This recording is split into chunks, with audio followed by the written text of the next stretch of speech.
On October 30, 2011, David Swift reported his wife missing after returning home from a Halloween party the night before. The previous nights, Karen arrived back home, tucked their daughter Ashley into bed, and slept with her. The next morning when David woke up, Karen was nowhere to be seen. When the police search began, they discovered Karen's abandoned vehicle on the side of a rural highway with a flat tire caused by a rusty screw. Initially, investigators revealed no signs of foul play in the vehicle or at the Swift residence, but suspicions quickly began to surround David. Karen Swift was a 44-year-old mother of 4 living in Dyersburg, Tennessee. She was cheerful and took on several jobs, such as cleaning houses and working as an aerobics instructor in order to help support her family. According to her friends, she was devoted and self-sacrificing to the point that her needs came second to others. Despite her efforts to maintain stability for her children, Karen's marriage to David Swift was fraught with tension. Karen and David's relationship had a history of infidelity on both sides. David had previously engaged in an affair that resulted in the birth of another child. Although they reconciled after this incident, the trust between them remained fragile. In September 2011, Karen filed for divorce, citing ongoing issues in their marriage. This decision came just 3 weeks before her disappearance. The filing for her divorce marked a significant turning in their relationship. Karen's decision to seek independence raised tensions at home. David reportedly reacted negatively to the divorce, feeling threatened by Karen's desire for autonomy. On October 29, 2011, David Swift made a significant decision to relocate his family from Arkansas to Dyersburg, Tennessee. This decision was reportedly made independently and rapidly, following ongoing tensions in his marriage to Karen. David had secured a job in manufacturing management in Dyersburg and purchased a new home without prior consultation with Karen. The abrupt nature of the move left their eldest son, Preston, behind to complete the school year. This decision to separate the family during such a critical transition raised questions about David's motivation and intentions. Karen saw their new home for the first time while unloading their belongings, an experience that added to the complexity of her situation. As the family settled into their new environments, Karen attempted to adapt despite a rushed transition. She quickly found ways to earn money by cleaning houses and teaching aerobics classes. However, David's controlling nature began to manifest more prominently during this period. Friends noted that he was not keen on Karen working outside the home, which contributed to the rising tensions between them. The move marked a turning point in their relationship. David's behavior became increasingly erratic as he struggled with feelings of jealousy and insecurity regarding Karen's independence. Reports indicate that he began stalking her during outings and confronting her about her interactions with friends. This backdrop of tension and control set the stage for the events that would unfold in the following days. Investigators would later scrutinize these dynamics as they pieced together the timeline leading up to Karen's disappearance. In the early morning hours of October 30, 2011, David Swift contacted law enforcement to report that his wife, Karen Swift, was missing. David expresses concern for her well-being, indicating that he was worried about her whereabouts. This call initiates the formal investigation into Karen's disappearance. David's report prompts police to take immediate action, leading them to gather information about Karen's last known activities and her interactions prior to her disappearance.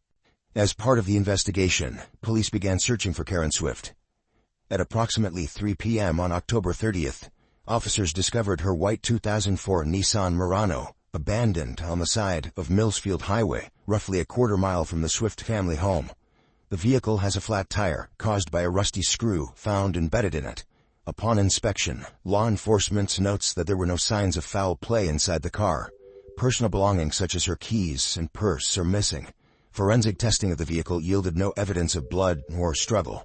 This discovery of the abandoned vehicle raised further questions about what happened to Karen and led investigators to expand their search into the surrounding areas. At home, David claimed that he last saw Karen around 2 a.m. when she returned home with their daughter Ashley after the Halloween party. Ashley had called her mother to pick her up from a friend's house on her way back. David told the police that both the mother and daughter went to bed shortly after arriving home. During subsequent interviews with police, David mentioned that he briefly checked on Ashley. After realizing she was safe, he returned upstairs to sleep. His account of the events raised questions among investigators regarding the timeline of Karen's disappearance and his potential involvement. David also indicated that he was unaware of any plans Karen might have had for the night, and expressed confusion about her sudden absence. Witnesses' accounts revealed a pattern of controlling behavior exhibited by David Swift towards his wife Karen Swift. Friends of Karen testified about his jealousy and possessiveness, noting instances where he would exclusively call Karen while she was out with friends. Friends also confirmed that David had a tendency to stalk Karen while she was out. This had led to confrontations of a serious nature in their relationship. These behaviors raised concerns about Karen's safety and contributed to the investigation into her disappearance. As detectives gathered evidence, they noted the significance of these testimonies in understanding the dynamics of their troubled marriage and David's potential involvement in her fate. In the days following the disappearance, David himself would go to the law enforcement authorities and offer his help in finding any trace of his lost wife. One notable thing when he arrived at the local station was his use of crutches. According to him, he had re-injured his knee, which was operated on a few months earlier. An injury to his knee coinciding with his wife's disappearance, given their troubled marriage, seemed too good to just be a coincidence. On December 10, 2011, a significant breakthrough occurred in the investigation into Karen Swift's disappearance. Human remains were discovered in a cemetery located less than 3 miles from the Swift family home. The discovery was made by 2 individuals. John Robinson and Mark Rickman were visiting the cemetery when they stumbled upon the remains. Law enforcement was promptly notified, and investigators arrived at the scene to secure the area. The remains were later identified as those of Karen Swift through forensic analysis. An autopsy was conducted to determine the cause of death. The medical examiner concluded that Karen had sustained blunt force trauma to the head, which was classified as a homicide. This finding shifted the investigation from a missing person case to a homicide investigation. The autopsy revealed that the trauma would have been fatal if Karen had been alive at the time of injury. However, due to the passage of time since her disappearance, determining the exact circumstances surrounding her death proved challenging. Investigators noted that there was no signs indicating that the murder occurred at the cemetery. Rather, it appeared that Karen had been moved there post-mortem. The discovery of her remains prompted a renewed focus on David Swift as a suspect. The nature of her injuries and the location of her body raised critical questions about his involvement in her death. Investigators began to scrutinize David's actions and statements more closely, seeking any evidence that could link him to this tragic outcome. Investigators uncovered that Karen had obtained a second cell phone, which she used to avoid being monitored by David. This phone was kept secret from him, indicating a desire for privacy amid their troubled relationship. During their investigation, David claimed he was unaware of the second phone. However, authorities discovered that the number was programmed into his work phone, raising suspicions about his knowledge of Karen's actions. During the interviews with investigators, David appeared preoccupied with Karen's behavior rather than expressing concern for her well-being. Detective McCree noted that David's inability to focus on anything other than his wife's alleged drinking and partying habits suggested he might be hiding something. Despite these observations, investigators struggled to find physical or eyewitness evidence linking David to the homicide, causing the investigation to stall. In the months following Karen's disappearance, David relocated to Alabama and remarried. He remained an involved parent to their daughter Ashley, but did not provide any new leads in the case. Ashley expressed a growing desire to understand what happened to her mother, but felt increasingly hopeless about finding answers. Authorities also examined David's claims regarding Karen's behavior after they moved to Dyersburg. He suggested that she had changed due to new friendships, particularly with Bill and Kathy Bona. This narrative was scrutinized as investigators sought to determine its relevance to her disappearance. From December 16 to 20, 2011, forensic examinations were conducted at both the Swift home and Karen's vehicle. Investigators found no signs of foul play in the house, but noted some disarray in Karen's bedroom. They discovered 7 gallons of bleach in the home, which David claimed were for cleaning purposes related to a dog poisoning incident involving a neighbor.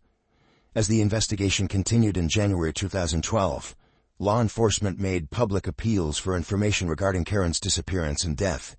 They sought witnesses who might have seen her or had knowledge of her last known whereabouts. Despite these efforts, the lack of concrete evidence against David hindered progress in the case. While authorities pursued various leads and gathered testimonies that pointed toward David's potential involvement in Karen's murder, They ultimately fell short of obtaining definitive evidence during 2011 and 2012. The investigation remained open as they continued to seek justice for Karen Swift. On August 8, 2022, David Swift was charged with first-degree premeditated murder in connection to the death of his wife, Karen Swift. This marked a significant development in a case that had remained unsolved for over a decade. The arrest came as a shock to many in the community and to Karen's family, who had spent years grappling with uncertainty regarding her disappearance.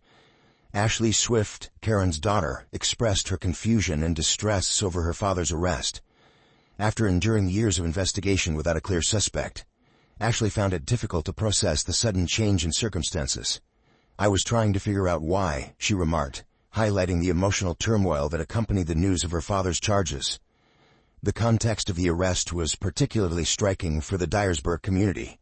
For more than 10 years, residents had followed the case closely, often discussing it amongst themselves as they sought answers about what happened to Karen. The lack of progress in the investigation had left many feeling frustrated and hopeless. Therefore, when authorities finally announced David's arrest, it stunned both family members and community members who had long awaited justice for Karen. Danny Goodman, the prosecutor at the time, believed that all his predecessors could get the case to result in a decisive verdict due to an inadequate approach. He stated that personnel who sought justice for Karen were simply waiting for a supposed key piece of evidence that could help prove that David was guilty. As the case unfolded, it was later learned that such a piece of evidence didn't exist. During the investigation, the COVID-19 pandemic broke out, and the entire world, along with Karen's case, came to a halt. However, the prosecutors, instead of stopping their efforts, took that time to review around 30 large bins of files related to Karen's murder. Goodman states that they never found that one big thing that could prove David was guilty. What they covered instead was the fact that the case was very much like a puzzle with a clear motive. Commenting on the mindset of David, the prosecutor stated, "I think he saw that he was losing control." It was later revealed that throughout the course of their relationship, David was able to control everything Karen did, and everywhere she went. However, he noticed that his control over her was starting to slip away. In addition to the loss of control, Karen going out for drinks, to party, and an impending divorce, all added to his frustration, causing him to plot the murder. The pieces of the puzzle the prosecution put together resulted in a concrete theory that the murder of Karen Swift actually took place. Sharing the details of the alleged crime, the prosecution stated that the murder took place inside the Swift family home, and then David staged a series of events to make it look like an accident. The event supposedly took place as follows. On October 30th, when Karen got a call from Ashley, she picked her up. Both of them returned home and had fallen asleep beside each other in the bed. From here onward, David moved Ashley into a different room and then proceeded with his intentions by dragging Karen to the garage and violently stomping on her head. To make the murder look like the aftermath of an abduction, he loaded Karen's body into the car. After that, he drove to the cemetery where he dumped her body and covered it up to make it look like she had been abducted. In the days that followed, David willingly came to the authorities and volunteered to help find his wife's killer in whatever way possible. The prosecution also stated that he would come to the authorities on crutches to emphasize his inability to drag Karen's body. In addition, he showed that he was using the crutches because he had re-injured his knee after undergoing knee surgery that had taken place in prior months. In addition, the prosecutors also refuted the possibility of Karen actually leaving on her own and being abducted. The fundamental basics for such a claim was that several illogical things had to be true. For instance, Karen would have had to have plans of meeting someone if she was going out on her own, but there was no evidence to suggest such a thing. In addition, if she didn't go out on her own, why would she wake up David by moving Ashley into another room and moving Kelly from David's bed? Another key factor worth considering here is the fact that toxicology reports had shown that Karen had taken Benadryl before going to sleep. Benadryl is a sleeping aid, and if Karen had a plan of going out after dropping off Ashley at the house, why would she take a sleeping pill before she supposedly went out? To add more concreteness to their theory of the alleged crime, the prosecutors provided a lot of evidence. However, it was deemed circumstantial. In addition, the evidence had been uncovered more than a decade ago. A major claim they made rested on the toxicology report, which highlighted the use of a sleeping aid and the fact that phones were inactive after he got them home. They also stated that the information pertaining to Karen's secret phone and David's demeaning comments was a lie and shared new details. Up till this point in the trial, it was revealed her secret phone had no activity on it after she had gotten into bed with Ashley. However, a forensic extraction found that the phone had indeed been in use, and a call to the device's voicemail was made. The forensic reports also detailed the fact that the call was made at 9:55 a.m. on October 30th. By this time, several hours had passed, and investigators had not found Karen or her phone. In addition, it was also revealed the phone had been connected to the family's Wi-Fi, and the only adult that was home at the time the call was made would have been David. To back their claim of David faking his knee being injured again, the prosecution referred to a neighbor's testimony. While speaking to the courts, one of the Swift family's neighbors had stated that David helped them move hay bales. The approximate weight of the hay bales was around 60 pounds, and the neighbor claimed that David was helping without using crutches. The prosecution had painted a circumstantial theory, backed by evidence, that showed David had committed the murder. However, the defense refuted such claims. Allegations against David were largely based on the claim that he had been a controlling husband. But his lawyer, Daniel Taylor, presented a different fundamental perspective and narrative. He stated that David Swift was not a husband trying to control Karen's life, but was one who was simply concerned about his partner. Details about Karen's behavior that were revealed throughout the trial were that she was involved in alcoholism and partying. However, testimonies given by the neighbors had shed much-needed light on Karen's activities. During the trials, one of the neighbors had mentioned finding Karen passed out on their sofa naked during a party, and David was called to come pick her up. As per the information from the testimonies given during the trial, Karen was supposedly involved in some sort of sex ring and was interested in seeing other men. In addition to these details, the defense attorney also argued that there was evidence to support the state's description of the murder. He highlighted the fact that if Karen was indeed stomped on the head, why was there no sign of blood in the garage or the car? He also brought into question the state's description of David staging the attempt as an abduction by stating that there was no evidence of David leaving the house that night. Another critical fact that Taylor reiterated was that the medical examiner who had determined Karen's cause of death no longer believed that she had been stomped on the head. The defense held their ground on David injuring his knee again. He went on to claim that even if it were to be assumed that Karen was stomped on the head, doing so would have been impossible for David. At the time of the murder, David was on crutches, so he wouldn't have been able to stomp on Karen's head using the injured leg. In addition, his injured leg would not have been able to support his own body weights while he attempted to stomp on her with the other one. This claim was further solidified by testimony of David's physical therapist, who stated that David had had extreme difficulty walking and lifting. The defense lawyer also ruled out the possibility of blood being cleaned up using bleach. The prosecution had cited a picture of bleach near the pool, but Taylor categorized the evidence as insufficient by stating that the murder took place in October and the pool got bleached during that time of year. Ashley had also testified against what the prosecution claimed. She stated that it was her own mother who moved her to a different room. Her reconciliation of the events was called into question, but she stated that she knew it was Karen who moved her, because it's natural to know what one's mother feels like. To solidify her testimony, she even went on to say that she is comfortable going to the grave knowing and believing it was Karen. Apart from this, Ashley also believes that her father's injury alone was enough to refute the prosecution's claims of him stomping Karen. She mentioned that Karen was an athletic woman, and someone in her father's condition at the time of the murder simply could not move or overtake her. To further emphasize David's innocence, Taylor stated that the phone the prosecution was referring to was based on unreliable evidence and again referred to David's condition and inability to commit the murder. Based on the available information, linking the phone to the murder does seem a bit far-fetched. It is possible that Karen had forgotten her secret phone at the house because, when going out, she would have woken up after taking a sleeping aid. In addition, the defense did claim that David was concerned about his partner. If that claim is believed to be true, it's possible that he made the call to check the voicemail and determine her whereabouts. The weakest aspect of the case against David Swift was the absence of physical evidence. Investigators found no incriminating traces in the house, the vehicle, or on his person. Additionally, there was no murder weapon, leading prosecutors to theorize that David had used his foot despite his visible physical limitations at the time.